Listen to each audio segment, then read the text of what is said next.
No! No! No! No!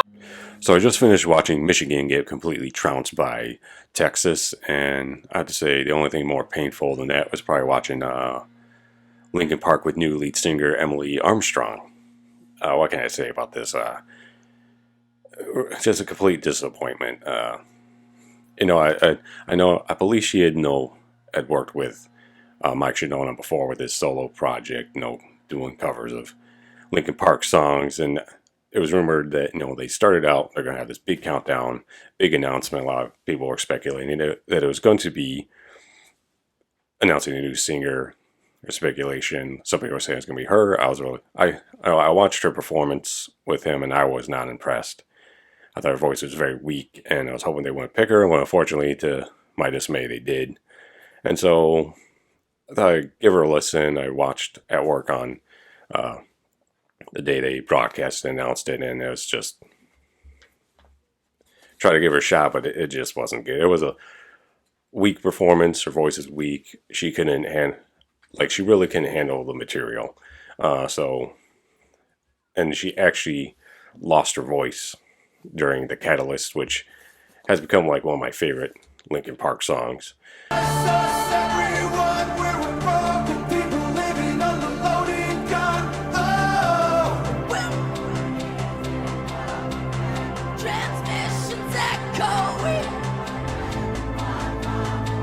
So I went ahead and watched the full thing the next day, and just didn't like it even worse. No stage presence. I mean, she just walked back and forth across the stage. She was actually skipping at one point, and a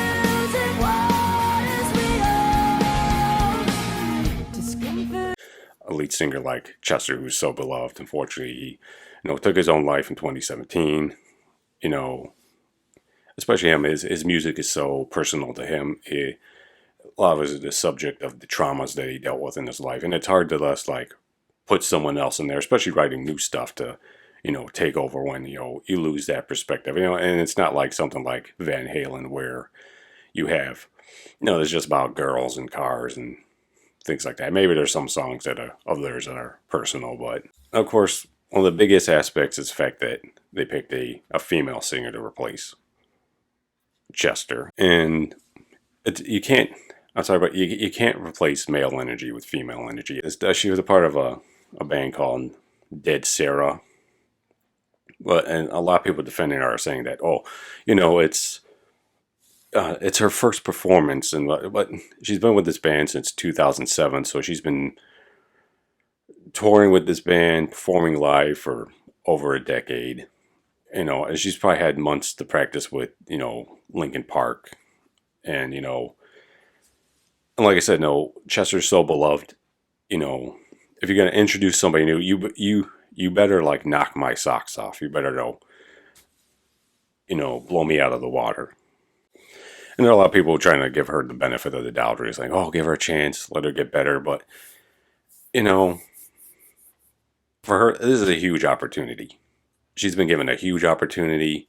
There's tons of singers and stuff would probably give their left arm to be in one of the biggest rock bands of all time. And I'd say, if you don't bring your A game, you're not going to get that much sympathy from me when there's tons of other people I felt could have done done a better job. And I'll probably at the end of this video, I'll give you my choice and my personal choice on who would have been a good fit.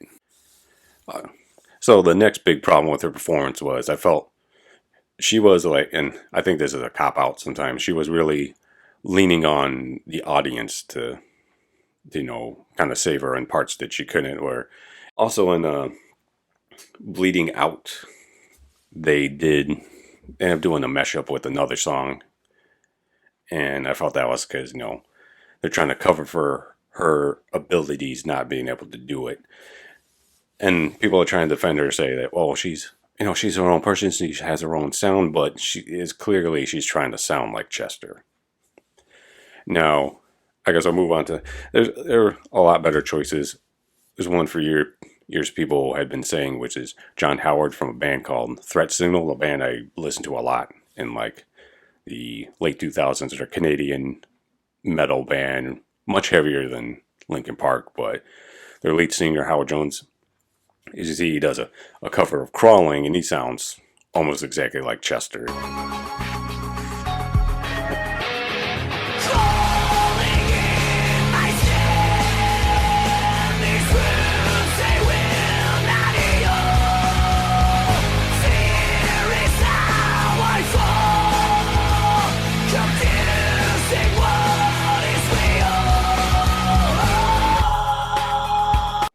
So I guess I'll get to who my personal pick would have been to replace him.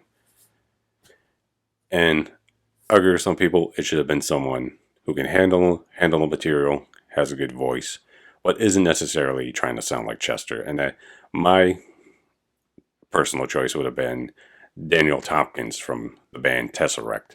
They're an English band, they're an English gent band. They're kind of like more melodic. He sings a lot. He just has an incredible voice.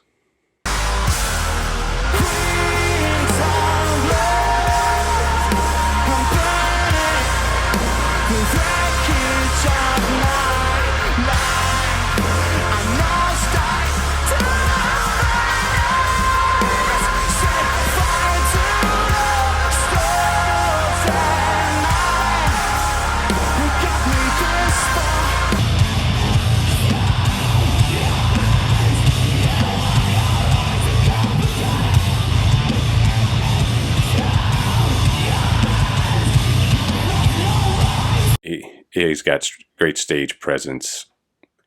They're a band I'd recommend too. So if you like Linkin Park, I think you would really dig Tesseract.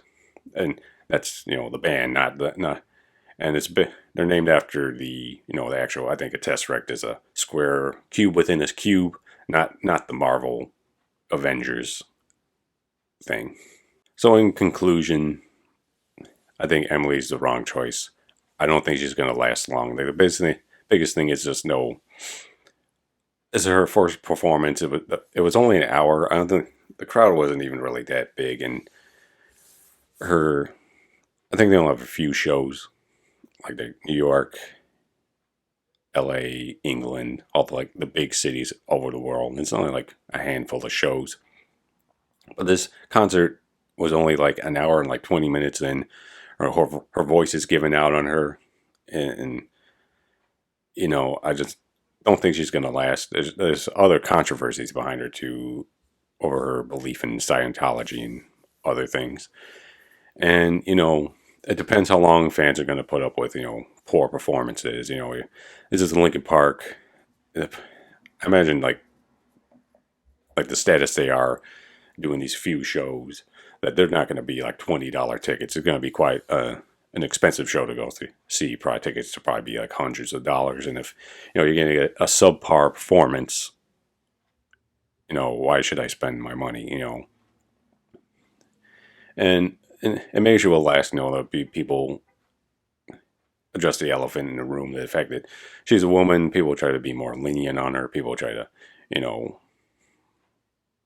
say, oh, well, it's sexist to say that, to not give her a chance, or sexist to say that, she can't handle it. But, there's been plenty of times where bands have had a male replace their old lead singer and just get, completely shit on. Like, a lot of people don't know. I don't know if a lot of people remember this. It was before I was still a kid, but I forgot his name, the lead singer of Extreme, shred band, for mostly their song More Than Words.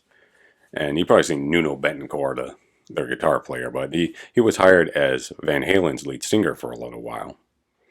And he was just shit on when that happened, because people don't like it.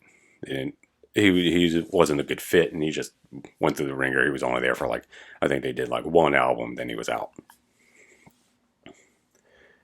And like I said, you can't just replace male energy with female energy. It's been done before and hasn't really worked out. Though Motley Crue tried to do it in the late 90s, early 2000s.